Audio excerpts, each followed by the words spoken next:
എല്ലാവർക്കും ധീമഹിയിലേക്ക് സ്വാഗതം.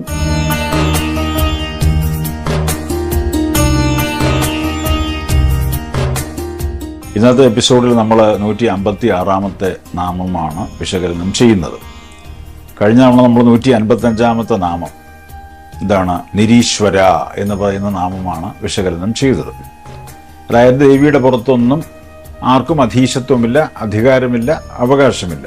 കാരണം ദേവി തന്നെയാണ് എല്ലാത്തിനും ബന്ധപ്പെട്ട് നിൽക്കുന്നത്, എല്ലാ കാര്യങ്ങളുമായിട്ട് ബന്ധപ്പെട്ട് നിൽക്കുന്നതും എല്ലാ കാര്യങ്ങളുടെയും കാരണവും ദേവി തന്നെയാണ്. അപ്പോൾ അതിൻ്റെ അപ്പുറം ഒന്നും വേറെ ആരുമില്ലെന്നർത്ഥം. She is the ultimate entity, ultimate power അല്ലെങ്കിൽ അൾട്ടിമേറ്റ് അതോറിറ്റി എന്നാണ്. വേറെ ആരും അതിൻ്റെ മുകളിലൊന്നുമില്ല. ഇന്നത്തെ നമ്മുടെ ഈ 156-ാമത്തെ നാമം നമ്മളിപ്പോൾ വിശകലനം ചെയ്യുമ്പോൾ നീരാഗ എന്ന് വെച്ച് കഴിഞ്ഞാൽ രാഗമില്ലാത്തവൾ എന്നർത്ഥം.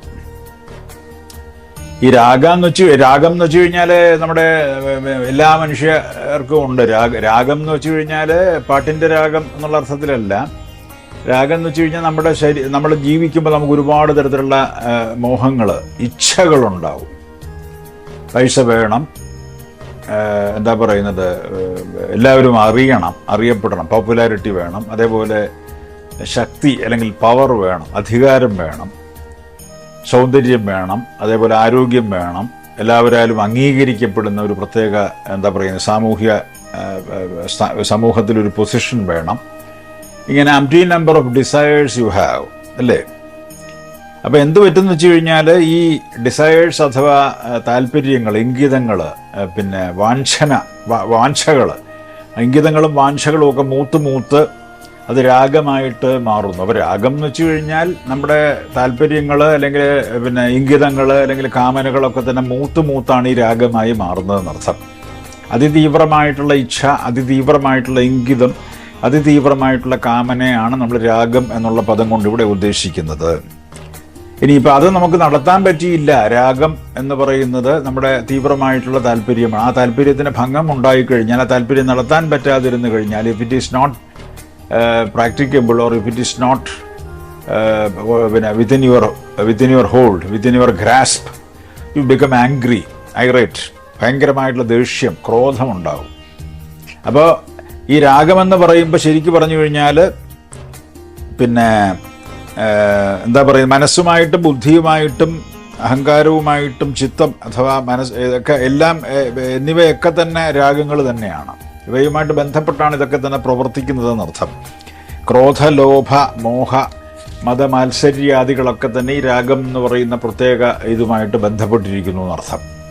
അപ്പോൾ ഇത് പിന്നെ ശരിക്ക് രാഗം എന്ന് പറഞ്ഞാൽ ഭക്തി എന്നും അർത്ഥമുണ്ട്, ഭക്തി എന്നുള്ളൊരർത്ഥവും പറയുന്നുണ്ട്. അതായത് ദ്വേഷ പ്രതിപക്ഷ ഭാവാദ്ര സ ശബ്ദാശ്ച രാഗ എന്ന ഭക്തിയെ രാഗശബ്ദം കുറിക്കുന്നു എന്ന് പറഞ്ഞിട്ടുണ്ട്. അപ്പോൾ അത് ശാണ്ഡില്യ സൂത്രത്തിലൊക്കെ അതിനെക്കുറിച്ച് പരാമർശമുണ്ട്. ആ ഭക്തിയിൽ നിന്ന് ഉൽപ്പന്നയായവൾ, നിഷ്ക്രാന്തയായവളാണ് ദേവി എന്നുള്ള അർത്ഥം ഇതിൽ വേണമെങ്കിൽ എടുക്കാം. അപ്പോൾ ഈ അങ്ങനെ ഒരു അർത്ഥമുണ്ട്. പിന്നെ അതല്ലാതെ വേറെ ഭാസ്കരരായെന്ന് പറയുന്ന മഹാപണ്ഡിതനായിട്ടുള്ള ദേവി ഭക്തൻ, അദ്ദേഹം പറയുന്നതെന്ന് വെച്ച് കഴിഞ്ഞാൽ ഈ നീരാഗ എന്നുള്ളതിനെ നമ്മൾ സ്പ്ലിറ്റ് ചെയ്ത് കഴിയുമ്പോൾ നീരം എന്ന് പറയുന്നത് ജലം അഥവാ വെള്ളം, അകം എന്ന് പറയുന്നത് പർവ്വതം.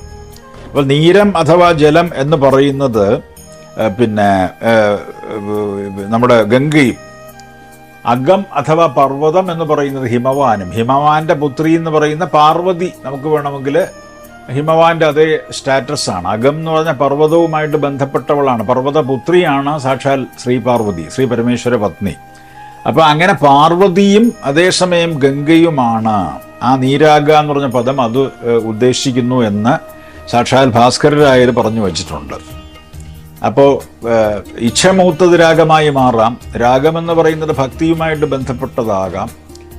അപ്പോൾ ആ നീരാഗ എന്ന് പറയുന്ന പദത്തിന് പിന്നെ വേറെ അർത്ഥം പറഞ്ഞിരിക്കുന്നു. ഇപ്പം എന്താണ്, പാർവതിയും അതേപോലെ തന്നെ പിന്നെ ഗംഗയും. അപ്പോൾ ഇതെല്ലാം ഏത് രീതിയിൽ വേണമെങ്കിലും നമുക്കതിനെ പിന്നെ എന്താ പറയുക വിവക്ഷിക്കാം എന്നർത്ഥം. നീരാഗ, രാഗമില്ലാത്തവൾ എന്നുള്ള അർത്ഥമാണ് നമ്മളിവിടെ എടുക്കുന്നത്. രാഗമില്ലാത്തവൾക്ക് ക്രോധവും ഉണ്ടാവത്തില്ല. രാഗക്രോധ മോഹ മത മത്സര്യാദികളൊന്നുമില്ലാത്തവളാണ്. She is absolutely pure, chaste and free from raga. അപ്പോൾ രാഗമില്ലാത്തവൾ എന്നുള്ള അർത്ഥമാണ് നമ്മളിപ്പോൾ ഇവിടെ എടുക്കുന്നത്. നീരാഗ എന്ന് പറയുന്ന പദം 156-ാമത്തെ നാമമാണ്. ഓം നീരാഗായി നമഃ നമുക്ക് വേണമെങ്കിൽ ചൊല്ലാം. യോഗസൂത്രത്തിലൊക്കെ ഇതിനെക്കുറിച്ച് പറയുന്നുണ്ട്. നമ്മൾ അടുത്ത നാമത്തിൽ രാഗമഥന എന്ന് പറയുന്ന 157-ാമത്തെ നാമം വിശകലനം ചെയ്യുമ്പോൾ അത്തരം കാര്യങ്ങളെക്കുറിച്ച് നമുക്ക് കൂടുതൽ സംസാരിക്കാൻ പറ്റും. ഈ എപ്പിസോഡിൽ ഇതിവിടെ ഇപ്പോൾ നമ്മൾ ഈ 156-ാമത്തെ പദത്തിൻ്റെ വിശകലനം നമ്മൾ നിർവഹിച്ചു കഴിഞ്ഞിരിക്കുന്നു. ഇവിടെ നമ്മളത് മതിയാക്കുകയാണ്. അടുത്ത എപ്പിസോഡിൽ വീണ്ടും കാണാം. എല്ലാവർക്കും നമസ്കാരം.